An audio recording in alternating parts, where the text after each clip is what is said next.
노벨상의 노다지, 초전도체. 9. 자기부상열차. 14. 자기부상열차. 물질은 자기의 성질에 따라 상자성, 강자성, 반자성의 세 종류로 구분된다. 반자체는 물질 내부에 분자자석이 없는 물질이다.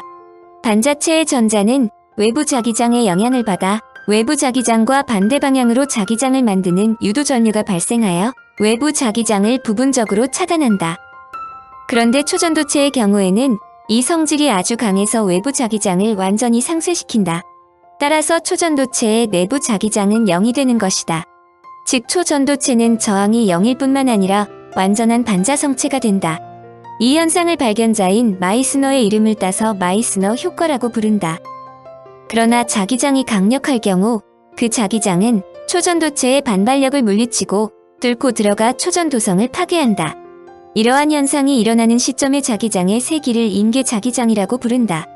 이러한 현상을 발견한 학자들은 당연히 높은 자기장 내에서도 초전도성을 유지하는 물질을 발견하려고 노력하였다. 곧바로 주석-니오비움 합금의 전이온도가 18도 K인데도 25만 가우스의 자기장 내에서 초전도 현상을 나타낸 것을 발견했다. 바나듐과 갈륨의 혼합물은 더 좋은 결과를 나타내어 50만 가우스에 이르는 초전도 전자기를 이룩했다. 따라서 임계온도 이하에서 임계자장 이하의 자기장을 걸어준 초전도체 위에 자석을 놓으면 자석은 마치 공기 중에 떠 있는 것처럼 초전도체 위에 머문다. 바꾸어 말하면 초전도 상태로 되는 순간에 거기에 있던 자력선을 밀어내고 그 자력선을 쿠션으로 하여 자석이 부상한다는 것으로 이것을 자기부상이라고 한다. 현재 대도시의 주력 궤도계 교통수단은 지하철이다. 지하철은 종래의 철도를 지하터널에 집어넣은 것으로서 철바퀴가 철궤도 위에서 달린다는 철도의 기본 원리는 동일하다. 철바퀴를 철궤도 위에서 달리게 되면 고무 타이어와는 비교할 수 없을 정도로 마찰 저항이 크게 줄어들게 된다. 따라서 여러 대의 차량이 연결된 대형 전동차에 한 번에 1000명 이상이 탑승을 해도 이러한 전동차를 움직이게 하는데 에너지가 그렇게 크게 소모되지 않는다. 전쟁 영화에서 피난민들을 태운 기차들이 수천 명을 한 번에 이동시킬 수 있는 이유다. 하지만 이러한 철바퀴는 단단하다는 특징이 있어 진동이 차량에 그대로 전달되는 문제점이 있다. 또한 곡선부에서는 철바퀴와 레일이 약간 어긋나게 되므로 곡선부에서 진동과 소음이 심해지며 바퀴가 레일을 깎아서 레일의 수명이 단축되는 현상도 일어난다. 또한 철바퀴와 철궤도 사이의 마찰 저항이 작은 것은 평탄한 구간에서 달리기에는 좋은 것이지만 정작 마찰력이 필요한 경사 구간이나 감속 시에는 단점으로 작용하기도 한다. 그러므로 기존의 철도는 철바퀴와 철궤도 사이의 마찰력이 적기 때문에 모터의 출력을 높여주면 속도를 지속적으로 높일 수 있지만 속도가 300km/s를 넘어가게 되면 철바퀴가 철궤도 위에서 미끄러지는 현상이 점점 크게 나타나게 되고 결국은 속도를 더 이상 높이지 못한다. 따라서 공학자들은 열차의 속도를 더 높이기 위해서는 바퀴에 의존하지 않고 열차를 궤도 위에 띄운 후에 달리게 하면 된다고 생각했다. 바로 자기부상 열차이다. 자기부상 열차는 바로 초전도체의 저항이 0이라는 성질과 완전히 반자성체라는 성질을 함께 응용한 것이다. 철로에는 전자석이 설치돼 있고 기차의 바닥에는 초전도 코일이 들어있다. 초전도 코일은 반자성체가 되므로 철로의 자석을 밀어내는 방향으로 자장이 생기도록 코일에 전류가 생겨서 기차가 뜨게 된다. 자기부상 열차는 코일이 깔린 가이드웨이를 달린다.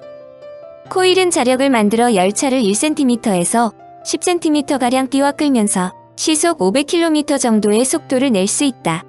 한편 코일은 초전도체로 저항이 0이므로 전류를 지속시키기 위해 에너지를 공급할 필요가 없다.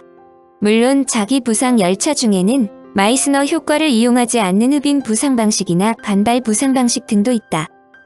자기부상 열차는 20세기 초반 미국의 고다드와 바첼렛이 처음 개념을 제안한 뒤 실제 개발은 독일과 일본의 주도로 1960년대 말부터 선보이기 시작했다. 이름처럼 지면에서 떠올라 있는 상태이기 때문에 구름 저항 마찰 저항이 극히 적어진다. 따라서 공기 저항이 크지 않은 중저속력의 운전에 있어서 큰 이점을 가진다. 또한 지면과의 마찰이 없다는 이야기는 승차감 및 소음과도 직결된다. 기존 도로 및 철도 시스템에서는 노면 후반의 보수 상태에 따라 승차감이 확연히 차이가 나고 속도가 증가할수록 마찰에 의한 소음이 크게 발생되지만 자기부상 철도는 부양력을 이용하므로 기존의 교통수단과는 비교할 수 없는 우위성을 갖는다. 관리면에서도 큰 이점이 있는데 이는 저항이 적어지므로 궤도 및 차륜 보수의 필요성이 크게 줄어든다는 점이 있다. 기술적인 면에서의 또 다른 장점은 열차를 부상하기 위해 전자기력을 내도록 노반궤도 설비를 갖추고 있기 때문에 기존 전동기보다 효율이 훨씬 높은 선형 전동기를 사용할 수 있다는 점이 있다. 그러나 이와 같은 많은 장점을 갖고 있음에도 자기부상 열차가 널리 도입되지 못하고 있는 것은 여러 문제점이 발목을 잡고 있기 때문이다. 가장 현실적인 문제는 전용 궤도를 부설해야 한다는 점이다. 기존 철차륜식 철도에 비해서 여러 점에서 유리하지만 초기 투자 비용이 늘어난다는 것은 치명적이지 않을 수 없다. 또한 자기부상 열차는 부양력을 얻기 위해 차량을 가볍게 만들어야 하는데 중량이 감소되면 공기 저항이 훨씬 커진다. 특히 속도의 제곱에 비례해 커지므로 마찰 저항과 구름 저항을 줄인 것보다 영향을 크게 받는데 초고속 운전을 목표로 하는 시스템들에서는 공기 저항을 줄이기 위해 기존 철차륜식 차량들보다도 차량의 공간 손해를 크게 볼 수밖에 없다. 저기를 사용할 때 소모 에너지의 증가로 유지 비용 자체가 크게 증가한다는 지적이다. 현 단계에서 자기부상 열차가 항공기나 자동차 교통 등에 비해서는 에너지 효율이 높지만 재래식 철차륜 철도에 비해서는 낮은 편으로 평가되는 이유다. 더불어 화물 수송에 부적합하다는 문제점도 제기된다. 자기부상 자체가 부양력에 맞춰 차량까지 가볍게 만들어야 할 정도로 중량에 민감한 시스템이므로 화물 수송용으로 활용한다는 것이 불가능하다는 점이다. 물론 현행 철차륜 고속철도 역시 여객용으로만 사용된다는 지적도 있지만 고밀도 여객 수송만으로 경제성을 맞추는 것이 간단하지 않다는 것을 의미한다. 자기부상 열차의 회의적인 사람들은 소음속 여객기의 실패를 예로 든다. 기술적으로는 가능하지만 경제적 효용성이 얼마나 있느냐는 것이다. 예를 들면 자기부상 열차 공사 비용은 2000년을 기준으로 마일당 8천만 달러 정도나 된다. 프랑스가 자랑하던 초음속 여객기 콩코드는 예상대로 잘 날랐다. 그러나 상업성이 떨어지는 데다 운용면에서도 예상치 않은 문제가 계속 이어졌다. 한마디로 경제성이 없다는 것은 어떠한 명분으로도 정당화될 수 없다는 것이다. 자기부상 열차는 독일, 영국 등에서 운행된 적이 있으나 현재는 가동 중지 중이며 중국 상하이 시범 운영 자기부상 열차가 2004년 개통되어 확대 설치할 예정이었으나 시민들의 반발과 경제성 문제로 시범 운영선만 가동하고 있다. 한편 창사 자기부상 고속선은 2016년부터 가동되고 있으며 베이징 지하철 S1선은 2017년부터 운영 중이다. 한편 한국은 자기부상 열차에 관한 한 선진국이라고 할 수 있다.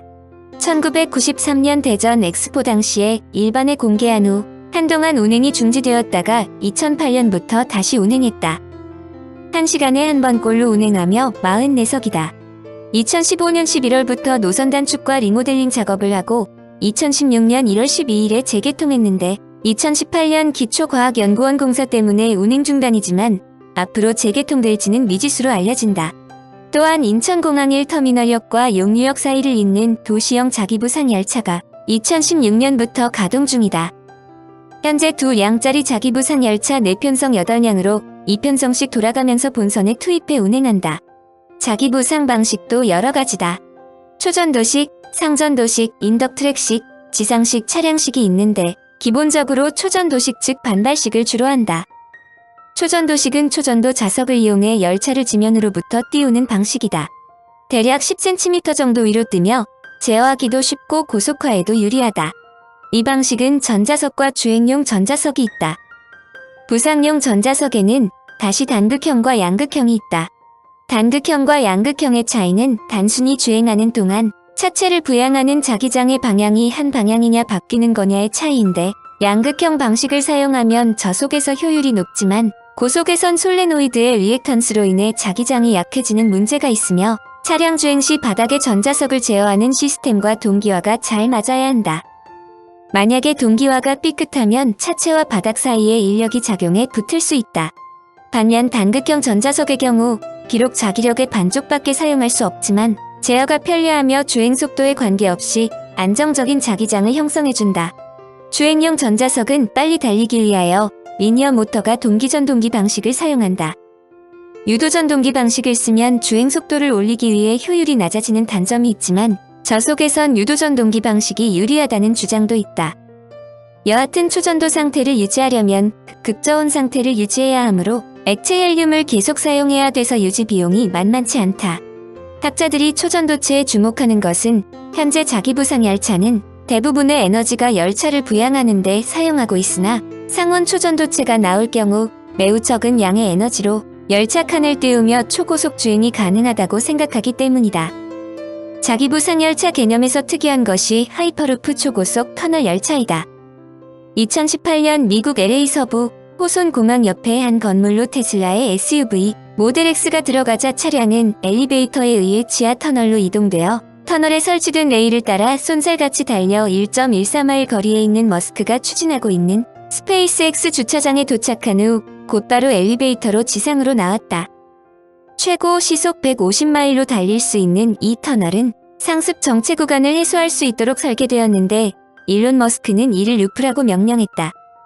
이 시스템은 루프의 스케이트라는 기술을 적용한 것으로 터널에 깔린 레일 위에 썰매 형태의 판을 올리고 전기기관차라는 이름의 전기장 발생 장치를 이용해 레일에 전기를 흘려넣으면 썰매가 얼음판을 미끄러지는 것처럼 빠른 속도로 이동토록 한 것이다.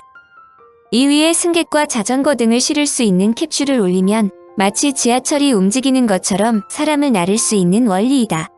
루프의 장점은 역이나 승강장이 필요한 지하철이나 버스와 달리 언제 어디서든 쉽게 접근할 수 있고 사람과 차량을 동시에 실어 나를 수 있다는 점이다. 머스크가 루프 시스템을 성공적으로 가동시키자 현재 미국의 많은 도시들이 루프 도입을 추진하고 있다. LA 시내 주요 지점과 LA 다저스의 홈구장인 다저 스타디움을 연결하는 더그아웃 루프가 굴착을 시작했고 시카고에서는 오헤어 공항과 도심을 연결하는 28km 길이의 루프가 추진 중이다. 보다 업그레이드된 터널 시스템이 하이퍼루프이다. 터널 안을 진공으로 만들어 공기 저항을 업된 뒤 자기장을 이용해 승객이 탄 캡슐을 마치 총알처럼 쏘아보내는 개념이다.